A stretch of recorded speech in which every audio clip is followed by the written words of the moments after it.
শুধু ঢোল ধামসায় আর মন ভরবে না এদের, চাই কর্মসংস্থান। সাঁওতালি মাধ্যমে শিক্ষার উন্নত পরিকাঠামো গঠন সহ অন্যান্য দাবিতে সোচ্চার ভারত জাকাত মাঝি পরগনা মহল।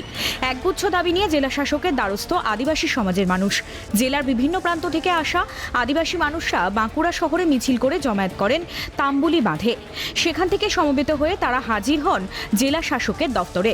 জাল এসটি সার্টিফিকেট বাতিল, বন্ধ থাকা হস্টেলগুলি চালু সহ একাধিক দাবিতে বিক্ষোভে ফেটে পড়েন তারা।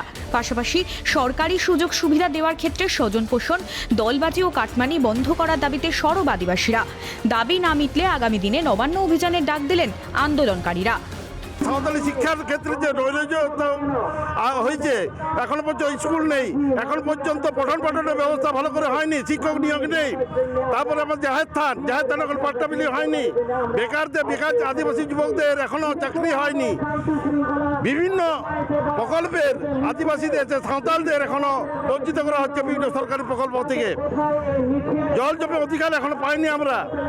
বিভিন্ন জঙ্গলমহল থেকে আমাদের সাঁওতালদের তাড়ানো হচ্ছে, বিনা পায় এখনো পর্যন্ত পাট্টা ঠিকমতো পায়নি।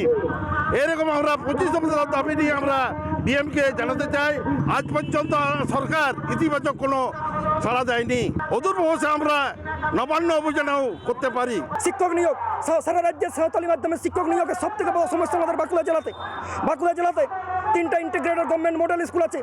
আজকে বাঁকুড়া জেলাতে এত বিদ্যালয় আছে, কোনোটাই স্থায়ী শিক্ষক নিয়োগ করতে পারেনি এই রাজ্য সরকার। আদিবাসী মানুষকে ভাঁওতাবাজি চালানো হচ্ছে। আদিবাসীদের জায়গা নিয়ে চাকরি দেওয়ার প্রতিশ্রুতি ছিল, কিন্তু অভিযোগ আজও সেই জমিহারা আদিবাসীরা চাকরি পায়নি। বাম আমলে হওয়া বক্রেশ্বর থার্মাল পাওয়ারে দ্রুত চাকরি দেওয়ার দাবি, গ্রামে রাস্তা ঢালাই সহ নিকাশি দাবি সহ 14 দফা দাবিতে দুবরাজপুর ব্লকে স্মারকলিপি জমা দিল পশ্চিমবঙ্গ আদিবাসী গাওতা। দুবরাজপুর পাওয়ার হাউস মোড় থেকে ব্লক অফিস পর্যন্ত মিছিলে সামিল হন আদিবাসীরা।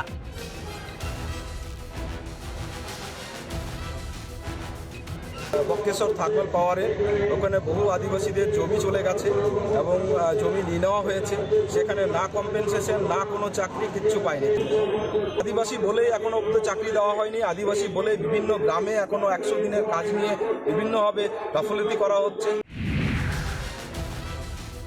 দক্ষিণ দিনাজপুর জেলার আদিবাসী প্রভাবিত এলাকায় বিদ্যালয়গুলিতে অলচিকি ভাষার পঠন পাঠন ও শিক্ষক নিয়োগের দাবিতে গণডেপুটেশন আদিবাসীদের। মঙ্গলবার বালুরঘাটের দক্ষিণ দিনাজপুরের জেলা শাসকের দপ্তরের সামনে বিক্ষোভ অবস্থান করে ভারত জাকাত মাঝি পরগনা মহলের সমর্থকরা।